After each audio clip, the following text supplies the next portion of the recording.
Rasa dingin dan gemur petir pun terdengar riuh.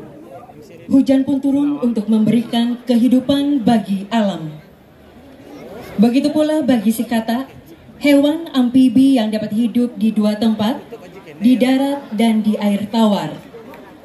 Katak merasa senang ketika musim hujan tiba. Si katak dan teman-temannya menyambut dengan sukacita, menari-nari dan bernyanyi saling bergantian.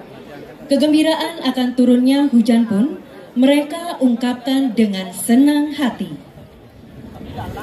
Konseptor Iketut Suwandita, penata tabu Iketut Suwandita, pembina tabu Iputu Gede Wahyu Kumara Putra, Iputu Deni Yudiawan, Imade Widyarsana, Inyoman Adi Suwarna, penata tari Iputu Adi Wicaksana Putra, koordinator Imade Sunaria, kostum by Pengangge Artanjung Benoa, properti by Sekar Mas Kreatif.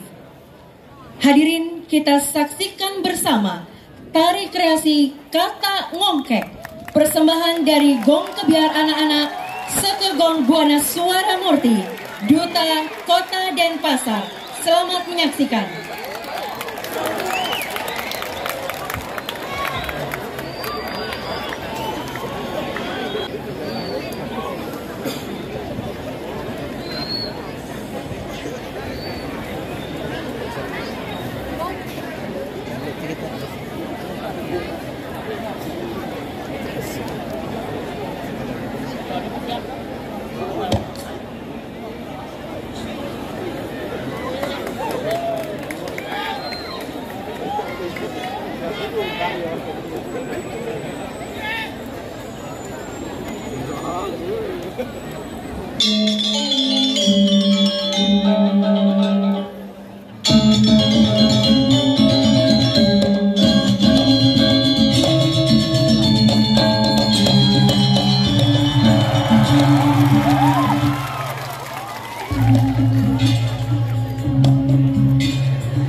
Hidupnya